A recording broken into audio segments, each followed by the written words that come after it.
अब जैसे जैसे लोगों का लिटरेसी रेट बढ़ रहा है, लोगों में अवेयरनेस फैल रही है, हेल्थ केयर फैसिलिटीज इंप्रूव हो रही हैं, तो इंडिया की पॉपुलेशन भी अब स्टेबलाइज कर रही है। इंडिया का टोटल फर्टिलिटी रेट आज के दिन 1.9 पर आ गया है। रिप्लेसमेंट लेवल यानी कि पॉपुलेशन स्टेबल रहने के लिए जितने बच्चे चाहिए वो 2.1 होता है। तो अब इंडिया रिप्लेसमेंट लेवल के भी नीचे आ गया है। इसका मतलब है कुछ दशकों बाद इंडिया की पॉपुलेशन नीचे जानी शुरू हो जाएगी। यूनाइटेड नेशंस की प्रोजेक्शंस के हिसाब से इंडिया की पॉपुलेशन साल 2060 के आसपास पीक करेगी और उसके बाद नीचे जाना शुरू हो जाएगी। 36 में से 31 स्टेट्स और यूनियन टेरिटरीज में फर्टिलिटी रेट अब रिप्लेसमेंट लेवल या उससे नीचे आ गया है, और कुछ स्टेट्स जैसे कि केरला, तमिलनाडु, आंध्र प्रदेश, इवन वेस्ट बंगाल और महाराष्ट्र में तो ये यूरोपियन कंट्रीज के बराबर आ गया है, 1.3 से लेकर 1.5 के बीच। रियलिटी ये है कि इंडिया की पॉपुलेशन अब नेचुरली स्टेबलाइज हो रही है। और कल को कोई अगर आपसे पूछे कि आखिर इंडिया इतना ओवर पॉपुलेटेड क्यों है, तो सीधा जवाब देना कि इंडिया ओवर पॉपुलेटेड नहीं है, बल्कि इंडिया ज्योग्राफिकली ब्लेस्ड है। इंडिया के पास दुनिया का सबसे बड़ा कंटिन्यूस फर्टाइल प्लेन लैंड है और दुनिया की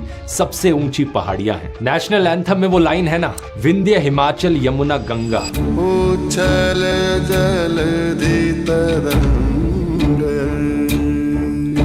अनफॉर्चुनेट खबर बस यहां पर यह है दोस्तों कि ये सारी चीजें अब कहीं ना कहीं खतरे में है क्लाइमेट चेंज की वजह से। ये नदियां जिन्होंने हमें इतना फर्टाइल लैंड दिया, ये गंदी हैं और सूख रही हैं।